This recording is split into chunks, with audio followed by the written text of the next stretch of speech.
Thank you, sir. I take this opportunity. Sir, the house is not in order. Not in order. House in order. The time is student. हो जाएगा please अपनी अपनी seat पे बैठे please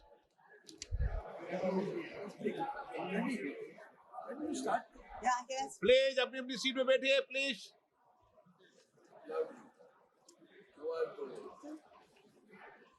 Thank you, sir. I take this opportunity to thank my party for giving me this opportunity to speak on this very important issue. And I like to say, the Home Minister in his speech pointed out saying, he made it sound like we are less patriotic. We have never failed this nation. Yes. So DMK was the first party which took out a rally at the Chief Minister, Mr. M.K. Stalin. Muthuvel Karunanidhi Stalin was the first Chief Minister to take out a rally in support of our defense forces. After Sir. speaking, you can't just go, sir. After speaking, you just can't go. Sir. Just wait for the speaker, sir. Sir, I'd like to bring to the attention of this house that when you call for an all-party leaders meeting, the leaders from the opposition parties came to the meeting and said that we stand with you. Yeah. We stood with this country. You are against us. I think you go back, reinvent history in all your speeches. I don't think even the Congress people remember Jawaharlal Nehru ji as much as you do. But I should thank you for that. Because of you, so many young people in Tamil Nadu have gone back to read Periyar and Ambedkar.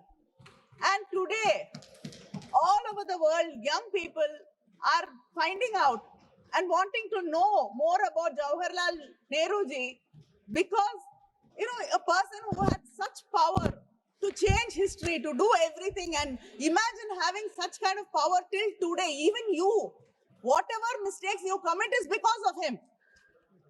So people are really intrigued by that great leader that students are going and reading about him. So I think the Congress and the opposition must be grateful to you. Sir, I also like to take this opportunity to thank the government for sending delegations out and giving opportunity to me to lead a delegation. The minister is here. Honorable member, please, just a minute. Please, other members, please be seated. माननीय सदस्यगण सब लोग बैठ जाइए माननीय सदस्यगण सब बैठ जाइए सब please no you are not allowed no you are not allowed sir please madam start please be seated please start. Sir, I think for the first time the BJP has shown some confidence in the opposition and they have sent us out as leaders of delegations, as part of delegation to represent this country. I thank them. But also I would like to say, if an opportunity to lead these delegations did not arise, we would have been happier and more grateful. Why did these delegations have to go? Why did this attacks have to happen? Sir, some opportunities are not to be celebrated, but to be mourned. For they arise where peace has failed us. Absolutely. And it stems from the deepest of pain. Absolutely. We had to go on these delegations because peace has failed us. And you had failed the people of India. Yes. Absolutely. Sir, today it's become a blame game. Even the Home Minister in his speech was only intent and only concentrating on blaming the opposition. You should understand, and as you proudly say, you are here in power the third term. And yesterday, the Home Minister in one of his interventions said that we are going to be here for another 20 years. We don't mind being here for another 20 years. In democracy, the people are the greatest and they are the supreme power. If people want to keep us here, we will bow our head in front of them and stay here. But it should not be the Election Commission and SIR which is keeping us here. And we need to protect democracy. That I hope that the next discussion will be about protecting democracy and the election system in this country. Sir, you keep talking about, the Prime Minister was there in Tamil Nadu. Suddenly they've discovered, before every election, they discover great love and pride in Tamil culture.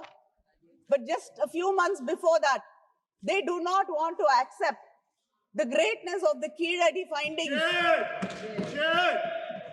You do not want us to talk about the greatness of Tamil Nadu, where our Chief Minister says that from Tamil Nadu is where the history of India shall be written. But you came to Gangaikonda Cholapuram. Remember the name, Gangaikonda Cholapuram. Gangaiயை கொண்டவனவன், கங்கையை வென்றவனவன், தமிழன் கங்கையை வெல்லுவான், நினைவில் வைத்துக் கொள்ளுங்கள். Sir, you keep saying that you are Vishwaguru. I want to know, what did the Vishwaguru, every time there is an attack, this is not the first time. Just this year, in May 24, in Jaipur, there was an attack. Again, pilgrims, because of 33 of them were injured and 9 people died because of terrorist attack. Again, in October, there was an attack. In November, there was an attack in Srinagar, and in April, Pahalgam. In Pulwama, they brought 240 kgs of RDX. We don't have any answers. Every time there is attack, you say it will not happen again. What has the Vishwaguru learned? Vishwaguru is not teaching anybody anything. But what have you learned? You have not even learned humility. When Mumbai attacks happened, the Prime Minister of this country came out and apologized to the people of this country, saying that this should not have happened and we should have prevented it. Learn the humility from him. He is no more. Who takes responsibility for what happened to the people in Pahalgam? They were innocent tourists. They believed you, trusted you, and came there thinking it is a safe place. But they lost their lives, their loved ones. Have you reached out to these victims actually? What compensation has the union government given them? Everything, responsibility is shifted to the state governments. It's the state governments who have to take care of them. What has the union government done? Nothing. When we went to Spain, it was so heartening to see that the government was supporting NGOs, organizations, which were taking care of more than 4,000 terror victims. These terror victims are not only the people who die or lose limbs. It is the families. It is their children. The pain is there for generations. What have you done for the terror victims of this country? Do we have such organization? Do we have such support groups? But even if there are support groups, you will say the funding is coming from somewhere, something else. It is some religious conversion and you will be arresting people. You will not be supporting it.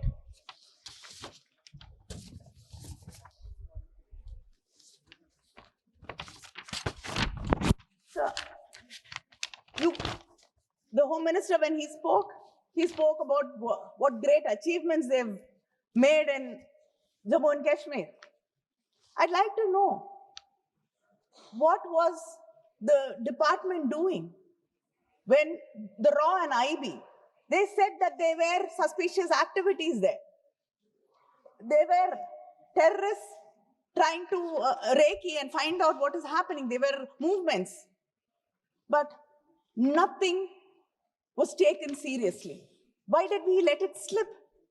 And a US-based company was getting repeated requests for maps of that place.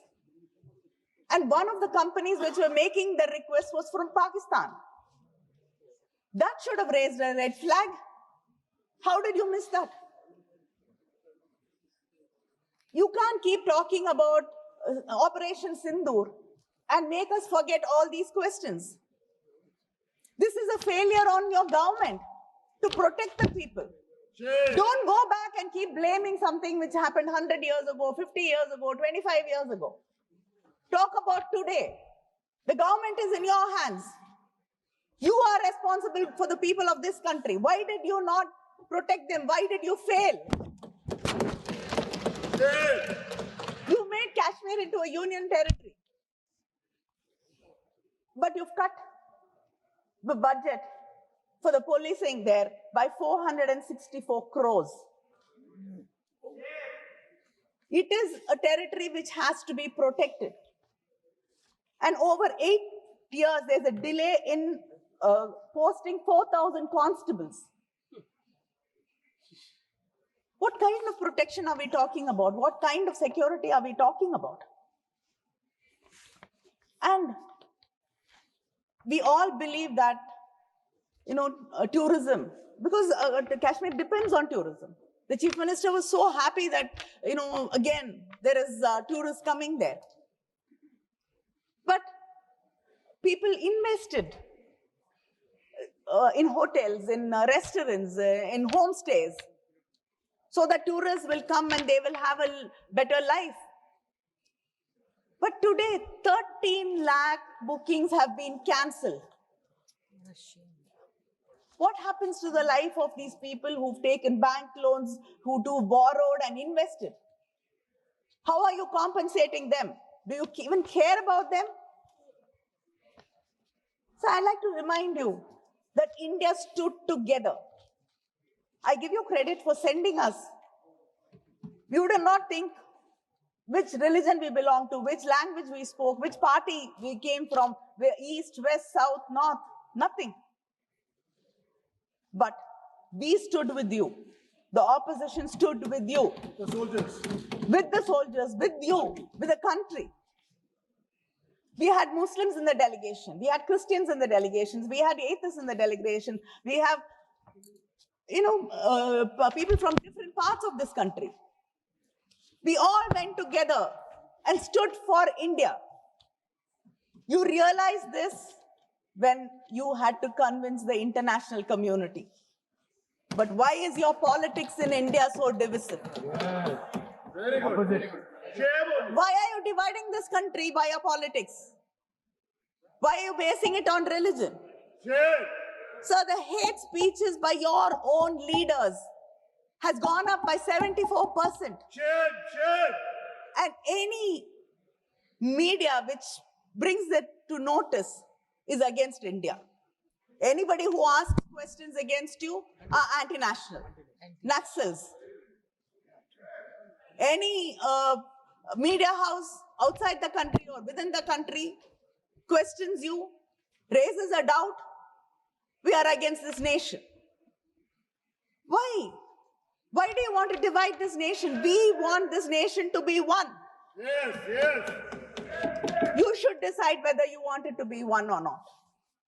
Don't divide us. Unity is our strength, and we shall stand together. I want to know, what did you do to a minister who shamed Sophia Qureshi? Madhya Pradesh. A minister from Madhya Pradesh BJP. said something atrocious against a person who has given her life to protect this country. What a shame.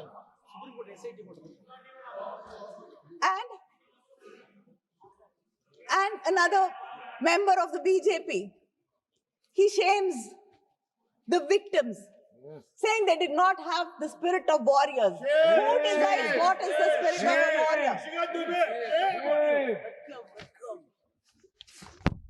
What action have you taken against these people? Nothing. Has any leader condemned them? Your own officer, Mr. Vikram Mistry, his family was trolled, condemned, insulted. Shameful. Did somebody come out in support? All own officers. Sir, you should understand that dividing this country, not standing by its people when they need them, is not what we expect out of a government. When we stand by you, and yet you do not trust us, you do not believe us. After Operation Sindoor, before the Operation Sindoor, everybody came together, said we stand by you. After that, we all went, rallied behind you and said, we justify what the government did. We stand by the government of India. Have you ever invited the leaders from the opposition after that and explained to us what happened? I want to believe you. I do not. உங்களை நான் எந்த விதத்திலையும் ஏத்துக்க தயாராக இல்லை. உங்களுடைய ஐடியாலஜியாக இருக்கட்டும், நீங்க இந்த நாட்டுல விதைக்கக்கூடிய விஷ விதைகளாக இருக்கட்டும், அவை வேறறுக்கப்பட வேண்டும் என்பதிலே எனக்கு இருவேறு கருத்துக்கள் கிடையாது. ஆனால் இந்த நாடு என்று வரும் பொழுது இந்த நாட்டின் இறையாண்மையை நான் நம்புகிறேன். ஆனால் இன்னொரு நாட்டிலே இருக்கக்கூடிய ஒரு தலைவர் குறைந்தபட்சம் 25 முறை இந்த பாகிஸ்தானுக்கும் இந்தியாவிற்கும் இடையே போர் நிறுத்தத்தை கொண்டு வந்தது நான் என்று சொல்கிறார். I don't want to believe him. I want to believe you. But what narrative have you set for me to believe? You say that Trump is lying. I want to believe you. Statement that Trump is I want to believe my government. You don't want us to believe. But he has said it 25 times. Yes. What reply have you given? Nothing. Why do we have to just suffer in silence and take it? Is this your foreign policy? Our Prime Minister has traveled to practically every country in the world. I mean, he's practically not here. Even when Parliament is functioning, he's not here. That is how it is. And we have a person from Foreign Service as our minister, External Affairs Minister. He speaks very well. But what have we achieved when it comes to diplomacy? Even Pakistan had 2 countries supporting him. Has anybody come out openly and condemned what Pakistan did in this soil and continues to do? Is this your foreign policy? Do you have no friends? Why is it that we do not have any friendly neighbors? We don't have any fair weather friends. We don't have anybody to come out and openly support us and condemn a country which is sponsoring terrorism against India. Haven't you failed? Yes. In your diplomacy? To bring examples from Tamil Nadu. I think you have the best relationship with Sri Lanka today. You even landed a amazing deal for one of your friends. Which the Congress, I think, sadly is not capable of doing when it was in power. But you have achieved that. But still, fishermen get arrested every day and our chief minister has to write to you. Their boats are not released. Why can't you use your good offices for the people of this country and not only for your friends? Yes. Share it. Is this not a failure in your diplomacy? Yes. Sir, and you talk about technology, you talk about all your achievements. Are we actually prepared to face war? Nobody wants war. போர் என்பது மனிதர்களுக்கு மனித இனத்திற்கு எதிரான ஒன்று. We don't want war. But it doesn't mean we have to be unprepared. You should understand your own officers, your own defense officers have said we have to upgrade. The standing committee has recommended 3% of the budget should go for defense. But where are we? Not even 2%. This world is not such a peaceful place that we don't have to be protected, that we don't have to take care of our people, our security. You are not prepared. Today war is becoming drone attacks. Are you prepared? They were drones. Are you prepared? Have you upgraded? Our war was just not against Pakistan. Our war was much more than that, and I hope and I'm sure you realize it. There was a bigger country fighting a proxy war and supporting them. Are we prepared to face them? Should we not upgrade, understand, and be prepared to face them?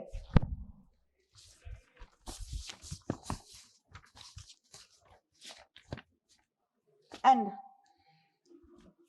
I'd like to end my speech saying that the Vishwaguru has failed us. The Vishwaguru has not learnt any lessons. The Vishwaguru has not taught any lessons. The only thing this government, I can call this government an extension government, because all the officers are on extension. You don't trust your own officers. Everybody, if it is a raw, extension. If it is a IB, extension. ED, extension. What is the need? Don't you trust the second rank of your officers, second line of your officers? In the BJP leader, no deputy speaker. No point saying that, I am great. I am the greatest leader in this world. I lead. I'd like to say, valor is not a sword soaked in blood and bloodied victory, but it is in the silence of a battlefield never summoned. The fiercest leader is not the one who fights to win, but the one in whose presence no war can begin. Absolutely. அப்படிப்பட்ட ஒரு லீடராக, ஒரு அரசனாகத்தான் கங்கை கொண்ட சோழன் இருந்தான். வந்தீர்கள், பாடம் கற்றுக்கொண்டு வந்திருப்பீர்கள் என்று நம்புகிறேன். நன்றி, வணக்கம். Thank you, madam. Subscribe to One India and never miss an update.